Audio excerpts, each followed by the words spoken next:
Right, and now to the future of Harry Kane, and we're joined by our senior reporter, Melissa Reddy. Good afternoon to you, Melissa. What can you tell us? Well, Harry Kane's future could be unresolved heading into the January window because Tottenham are unwilling to sell their captain, regardless of whether he signs a new deal by the summer or where they finish in the league. This is obviously huge news because Kane will enter the final year of his contract. We know there have been talks with him, but that's been put on ice because he's focusing on trying to deliver a top 4 finish. And the club are being quite patient with him. Their priority is to get the deal over the line, but they're being patient, they're leaving the extension there. He knows they want to get it done. Now, we know Manchester United have been strongly linked to Kane. They are long-term admirers and they retain a strong interest in the player, but they cannot afford a transfer saga in what is their priority position. Erik ten Hag wants a forward in quickly, and his ideal scenario is to have any new players in for the bulk of pre-season. United also have their own concerns in terms of financial fair play. They need to sell well. And more than anything, they want to avoid a war of attrition with Daniel Levy. The club has a long history of finding him extremely difficult to negotiate with. And so for them, they're looking at it and thinking, probably can't afford him. We also don't want to have this long-running battle for him. And ultimately, if he doesn't sign an extension at Spurs, we could revisit it in the summer depending on our business. That's their thinking now. If he doesn't sign an extension approaching that winter window, he can obviously sign a pre-contract agreement with clubs, and that situation is one Bayern Munich are interested in particularly. Wow. Okay, it sounds like Tottenham are playing a little bit of a risky business, but like you say, we know how shrewd Daniel Levy is. What do you think on this?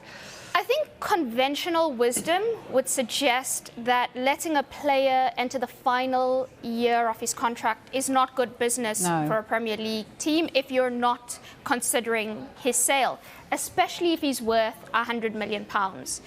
But this is not any player. This is Harry Kane, and his value to Tottenham is worth so much more than that transfer fee, I think, because if you look at his contribution, he is a guarantee of goals. His consistency, his professionalism, his status as a reference point.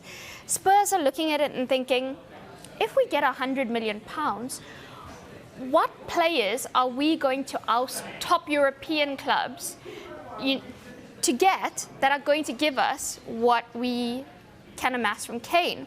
And so you can understand Tottenham's position. They'll also feel that his affinity to the club, and if they show that they are ambitious, that they can compete, will convince him to extend his stay. In their heads, this deal will happen. It just might take time. That's why they want to be patient with him. The club are also facing a period of transition this summer. We know Antonio Conte is due to depart. Fabio Paratici's future is uncertain. Now, you do not want to be replacing Kane amidst all of that. That's already a lot of upheaval. And I think much matters not just on where Spurs finish, but also who their next manager is. So what about the player himself? Because, you know, we've had conversations with him, we've heard conversations himself, and Gary Neville have had conversations. You know, is he wanting to stay? What does he want to do? I think there's no question that Kane absolutely adores Spurs. His priority, his preference, his first prize would be to stay at Tottenham and know that here is a definitive plan. We're going to be successful, and I'm going to lift trophies here, which will mean more to me than winning silverware at any other club. Now, is that realistic? It depends, as I said, on where Spurs finish, if they can secure a Champions League place, but also who they bring in. Now, if Mauricio Pochettino returns to the club, which is what a lot of players and staff at Spurs and the support base would like, he could convince Kane to extend. I'm also told if they show ambition with a hire like Thomas Tuchel, he could be minded to stay as well. However, at 29, he doesn't want to be the face of a rebuild or another project. He doesn't have much time left to play. It's not that he's old, because his style means that he will endure, but he's probably looking at it and thinking, I've had such an excellent career in terms of my consistency, excellence, output. I deserve something to it. And one of the things I was told by someone who knows him quite well is he doesn't want to be known as the guy who broke scoring records but had no trophies to show for it.